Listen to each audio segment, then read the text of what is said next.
Well, we survived the second trial.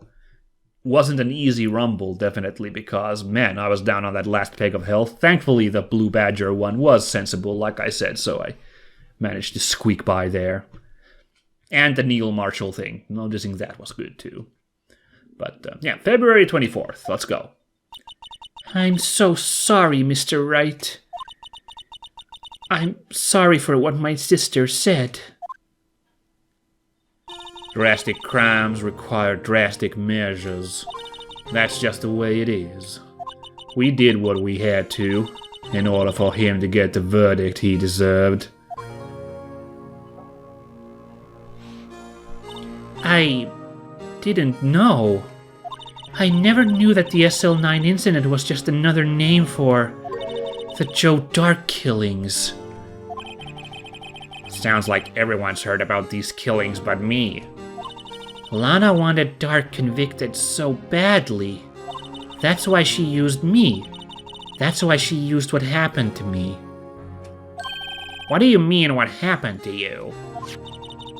It's all there in the file. Joe Dark's last victim was prosecutor Neil Marshall. When he murdered Officer Marshall's brother, he left behind an incriminating piece of evidence. But what did you have to do with those killings, Emma?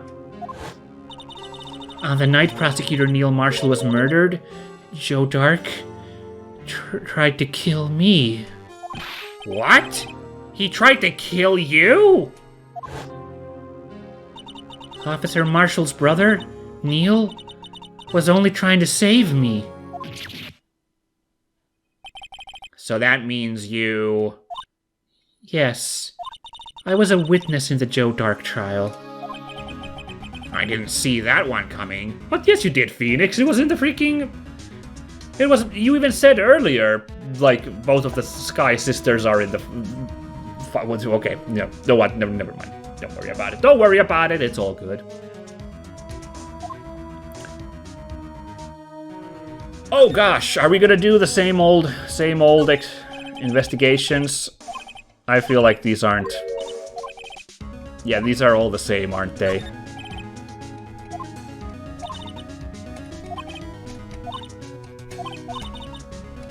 Oh yeah, these all look the same. Too bad. I know this is kind of a bad moment to... I can't remember if this is all the same or not, but like, I can't help myself. Just gotta click through these real quick. Yeah, I do remember the... I remember the bellboy staring at Phoenix, though. So, yeah, okay. Good, that was speed running through those checks. Nothing new there. Now she's all chipper again after we did the whole bellboy thing. Whoops. Let's chat it up about what this incident is all about. Yeah, I'm trying to figure it out now. So, when Jake Marshall said that his brother couldn't have been beaten by Joe Dark in a fight, that immediately made me think that someone else killed him and it wasn't Joe Dark. But now, Emma was an actual witness. First of all, Joe Dark tried to actually kill her. She was a witness to that. And she saw Neil Marshall jump in to save her. So I guess Neil Marshall did get killed by Joe Dark, and it's because he was distracted trying to save Emma that Dark was able to get the upper hand on Prosecutor Marshall. Maybe that's what the conclusion we're supposed to come to is. No use thinking too much now. Let's carry on. Follow this trail, shall we? It happened 2 years ago. It was right about this time of the year, too. There was a terrible thunderstorm that day. Unusual for the season. I was alone in my sister's office. We were planning to eat dinner together once she finished her work. Then suddenly, this terrifying man came bursting into the office. Joe Dark. It seemed like he was running from someone. He pulled out a knife and screamed at me. Oh, well. If he was running from someone... Okay, now I'm trying to overthink this, but... Could this have all been a misunderstanding and the real killer was chasing Joe Dark?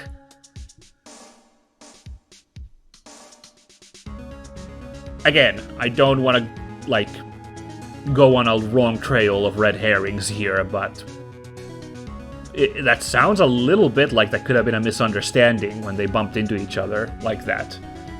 Huh. Curious. I didn't know what was going on. Just then, Prosecutor Marshall showed up. Jake Marshall's brother. Joe Dark tried to take me hostage, but before he could, Mr. Marshall tackled him. Then... What happened? I'll never forget it. Lightning struck, and the lights went out.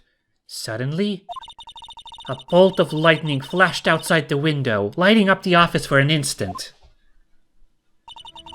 What I saw then burned a permanent picture in my mind. I can still see it now. A permanent picture? Okay, now I'm starting to suspect my first hunch was correct, that the actual killer was not Joe Dark. That totally sounds like... Now there's so much, like, circumstantial stuff here, and, like... Well, you know what, I'll save it for a moment. We'll just carry out talking to her until we work it out. But now I'm starting to fall really hard on... that trail that may be a red herring, I'm starting to fall on it real hard now that Joe Dark was framed, is my suspicion, my intuition. But, yeah. I don't remember the moment when Dark stabbed Mr. Marshall. So, you weren't able to testify about that? No, I was only asked about when I was attacked. That must be why Lana... why she made up the crime. Made it up? You mean provided bogus evidence? The prosecutor's office wanted that guilty verdict so badly. Lana forged the evidence, and Mr. Edgeworth used it. Edgeworth? Yes, but I'm sure he didn't know anything about it. Yeah, he seemed genuinely shocked in the court just now, and, like... It seems like he would be kept out of the loop if, like, something like that was done, I guess. I don't know. He couldn't have known he was being given false evidence. Even so, that's when it all started. The rumors about Mr. Edgeworth, I mean. It's all my fault. If I could have just testified properly, none of this would have happened. Yikes, don't think it like that, Emma. Come on now. So it's true, even though he may not have known about it. Yeah, I flubbed that line a little, so what? Edgeworth really was involved in falsifying evidence. After that case ended, Lana was never the same. She became cold, like she is today. I can imagine, like, you know, she basically betrayed her morals, in a sense, in the pursuit of justice, and it's gonna be even darker now if my hunch is correct and she sent an innocent man to die. That's so dark, so scary. But yeah, I totally see, like, she must have been consumed by inner turmoil over the fact that, you know, she betrayed, like, the law, the system, in pursuit of justice. Wow. Yeah, exactly what Phoenix just here said. Once again, more succinctly than I did. She must not have been able to face up to what she did. Especially not to Emma. Yeah, that's exactly, like, I can imagine that consumption inside that she must have been feeling. That's really, really dark. What did you see in the instant that crime occurred?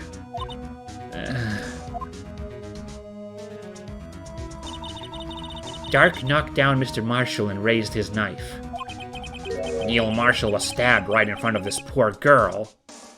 Okay, so I can maybe imagine, maybe Dark killed Marshall in all of that excitement, but I'm still... I don't know, I just feel like the twist is gonna be that someone else was behind the killings to begin with, you know? And that's why Dark was running like he was being chased.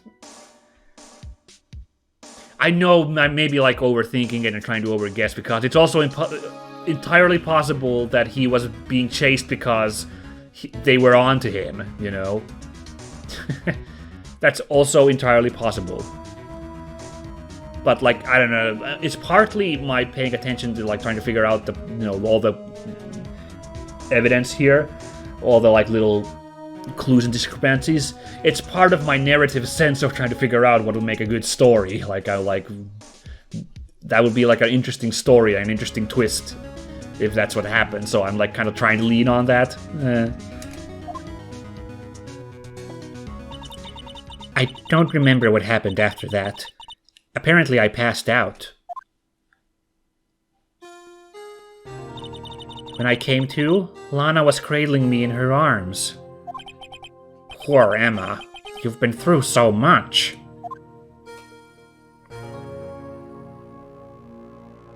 Wow, that's like a dark image. I really like it because, I mean, it's sad. I mean, I don't like it because of how it's horrifying this is, but, like, I like from the narrative sense again, this is very interesting. Like, I'm assuming she was not in an empty court, but I imagine this is kind of like signifying how kind of isolated and alone she must have felt being on that podium, being put up like this. That's my interpretation. Again, I might be overreading here into everything, but, like, this shot right here, very cool. I couldn't bring myself to testify about that instant. I tried, but the words just wouldn't come out.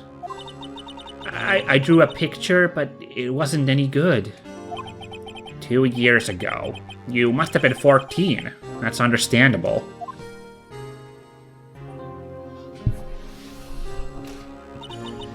Once it was all over, I made up my mind.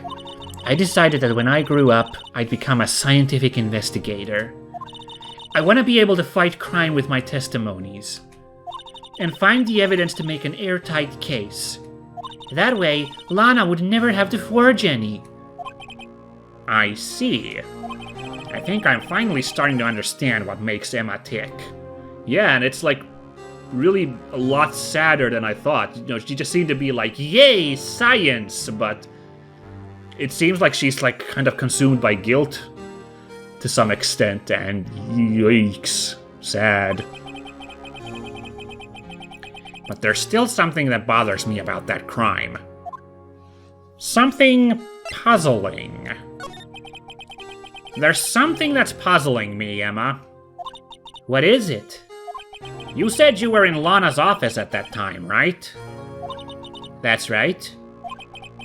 Why then would a serial killer come running in there? Not only that, but he was being chased by a prosecutor? Oh, there's no mystery there. Uh-oh. Check it out. Check out when all my crazy theories are now disproven because I just didn't bother to, like, take time to listen to the whole story here. Okay, let's go.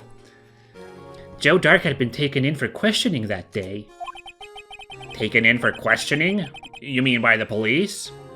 Of course. This happened at the police department. He tried to run away halfway through the interview and fled into my sister's office. But why did he run all the way over to your sister's office? Because the detective offices and the questioning room are right across from the elevator. Huh. Across from the elevator? But Lana was the chief prosecutor, wasn't she? No, silly, didn't I tell you? 2 years ago, Lana was a detective. Was she? What?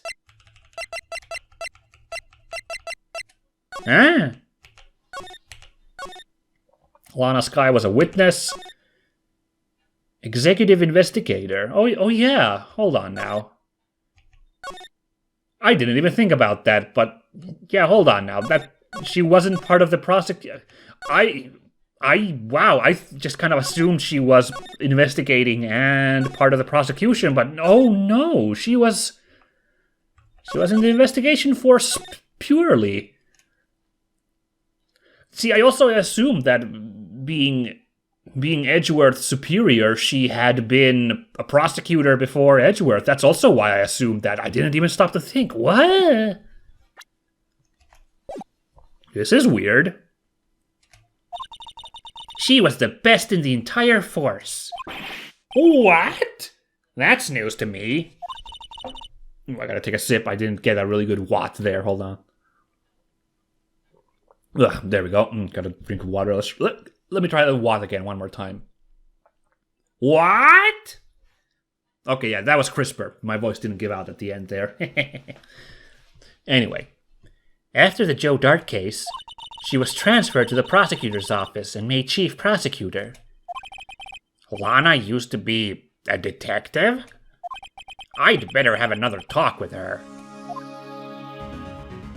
Okay, that is a big deal. Let's go presenting stuff real quick. Because I can't help myself.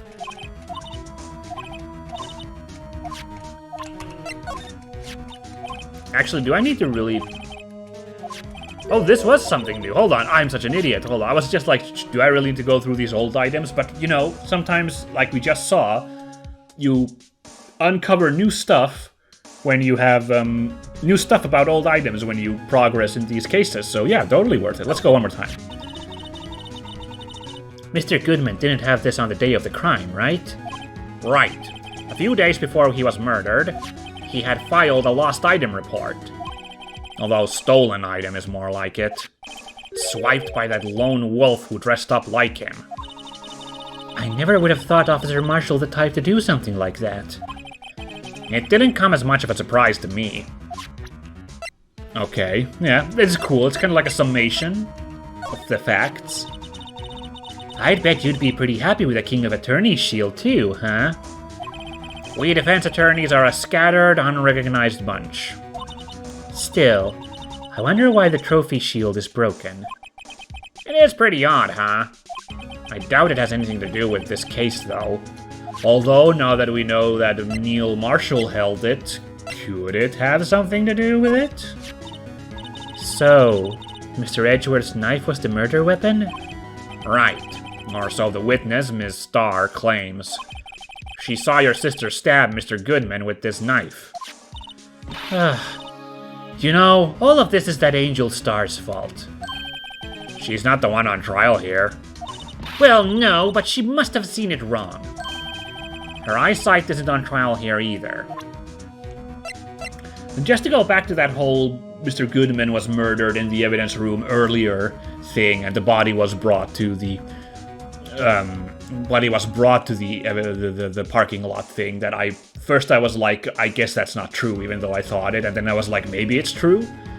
So the one piece of thing that is like now like kind of the one piece still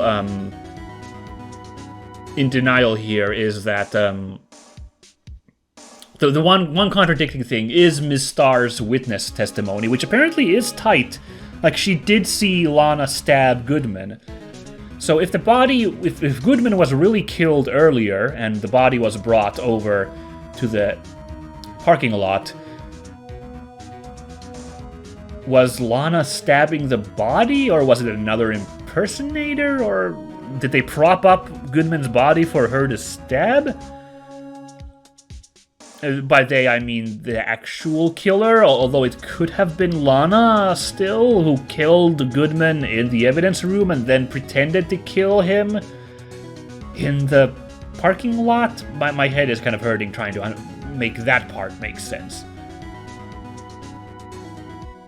But I am leaning on somehow, now that we know that Lana was in deep with, like, corruption of justice, forging evidence, I'm starting to kind of also feel that she is being coerced somehow into taking the blame for the murder. Although also, it's entirely possible, you could also pin it that because she's trying to cover up for her earlier miscarriage of justice, she killed Goodman for that. It was also an angle you could take. So, but I'm trying to believe that Lana is innocent here, and I'm trying to make evidence fit that view, which I think you're not supposed to do that with evidence. It's trying to fit your theory. It's like you're supposed to try and make your theory fit the evidence, but yeah. This is me, again, I'm just spitballing aloud so you guys know kind of what I'm thinking here and where my brain is going with some of this stuff. And I freely admit that I'm doing some wild speculation here, and some of it could very well be wrong. And probably is very wrong, and some of it might be right, but I'm making so many wild guesses here that it's almost like I'm just spraying stuff at the wall to see what sticks. I know. I do not intend to be super like pumped smug if one of my guesses gets correct. I was like more like just lucky with like following the threads, really. According to Miss Starr's testimony, your sister used her phone right after the murder to call you, right? But she hung up right away. And it was a bad connection. I couldn't hear anything. It was an underground parking lot, I suppose. Or it was an underground parking lot, I suppose. She did say something about a muffler, but like I said, she hung up right away. Yeah. Some of these we've heard already, even though they are, like, unique dialogue, so... This photograph. Miss Starr must have been seeing things. And photographing things? This proves Miss Sky was there at the scene of the crime. She is connected to this crime somehow, but how? Yeah, coerced into admitting to a crime she did not commit is my current theory, just in summation, but I don't know. There was something strange about this shoe, wasn't there? Let's see, what was it? The traces of blood on its sole. There wasn't any blood found at the prosecutor's office underground parking lot. But we did find blood on the floor somewhere, didn't we? Where was that again? In the evidence room at the police department. Now stop using me as your memo pad. Oh, I was just about to say, I thought that was kind of funny that, I thought it was really funny that, or funny and also fun that, like, by using these items with Emma, we're able to get, like, these summaries. Because this is a complicated case, so it's good that we can return to check the evidence. So that's, like, really, really kind of fun that the option is here. And also funny that freaking Emma herself calls out that we are kind of using her as a recorder of all the important things. Now, the thing that we just learned there, do you think this shoe took blood, that the blood stain could be from the evidence room? Possibly. Hard to prove. We'll keep it in our back burner of our mind. Why would this have been in the car's exhaust pipe? It's evidence from an old case, right? Right. The SL9 incident. It was solved, apparently. This knife was stolen on the day of the evidence transfer. Maybe I should look into this SL9 incident. Okay, now that is a dated dialogue since we've looked into it quite a bit. This stuff is pretty expensive. You don't say. How much? I'd say about $10 per gram. I save up my allowance to buy it. Your allowance? Does your sister give you that? Yes. We don't have parents. Right. Sometimes she even gives me a bottle instead of my allowance. A bottle of luminol testing fluid? Man, I just take the allowance myself. Yeah, but you're not super into luminol, so there you go. There's only one number left to check out. That's right. We now know the other numbers aren't related to the murder. 7777777. An executive officer. 777777777. I believe that's 17 too many. We can't find out whose number this is unless we have some incriminating evidence. That's gonna be hard to dig up by tomorrow. Once again, I'm not sure if I even got the quote-unquote correct, which is 8 sevens there that I just rattled off, but... Mr. Edgeworth is so kind, giving us something like this. Hey, you don't think he likes me, do you? Are you okay, Emma? Mr. Wright, hurry! Run! Achoo! Bless you. Here, I'll wipe those fingerprints off your face. Might as well wipe my dignity away too while you're at it. That was pretty funny. I liked it. Also, now I wonder if Edgeworth actually gave the fingerprinting set to us because he wanted us to solve the crime at the evidence room so that he could then pin the blame on Lana for the actual murder.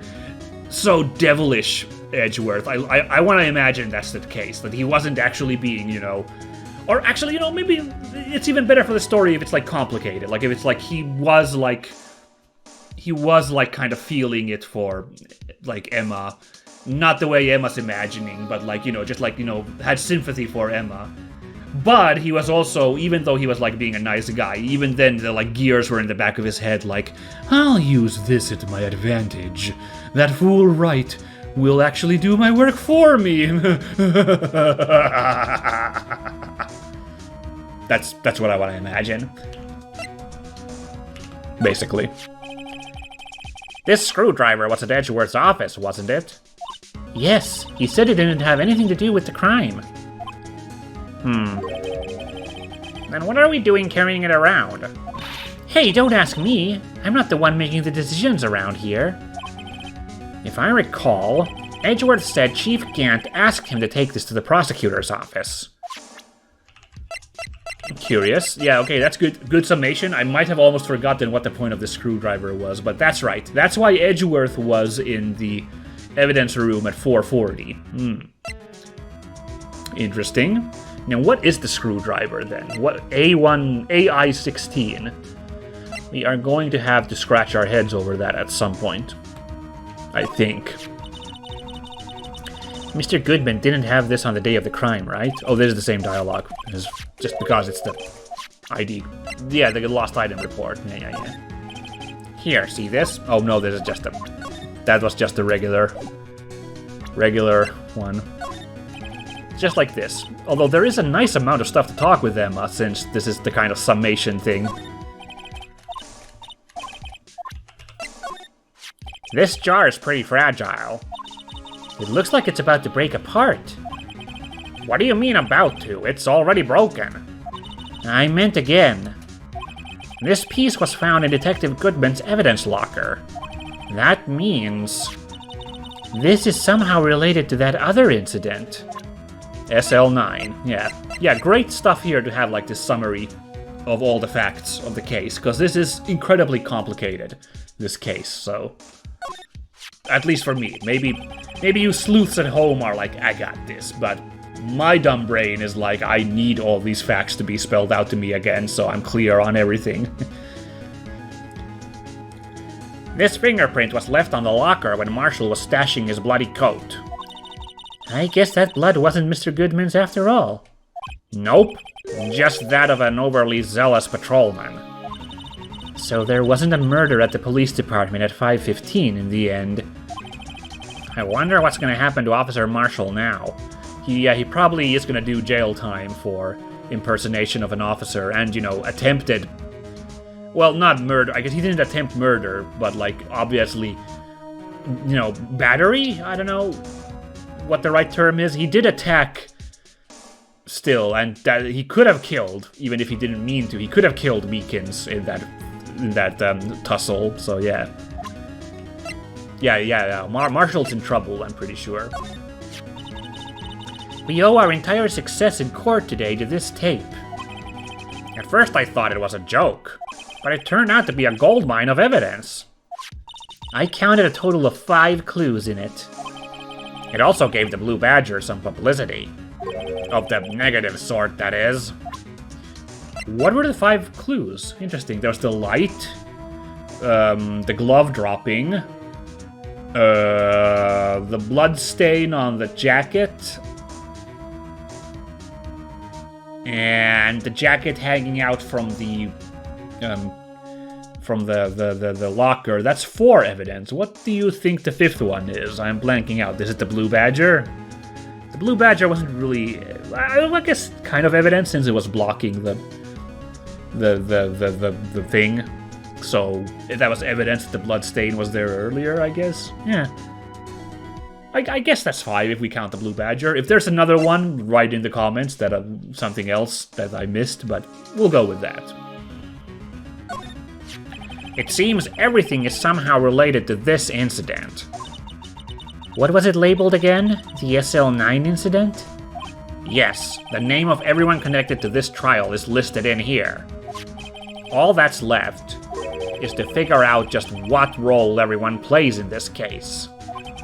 If we search hard enough, I think we'll find our answers. What exactly did or didn't Lana do? I'm not sure I want to know everything.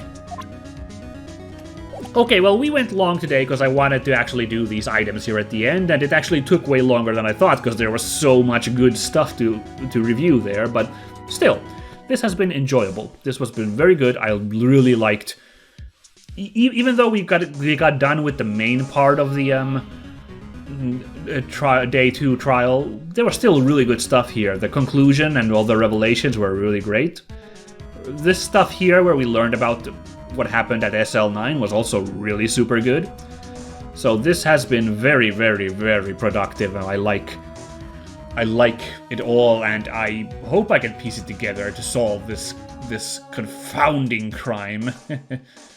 But that's all gonna have to happen next time. So next time we're gonna go chat up Lana, I suppose, was the thing that Phoenix said. Ask about her role as a detective rather than prosecutor. So, I hope you guys look forward to that next time. Bye-bye!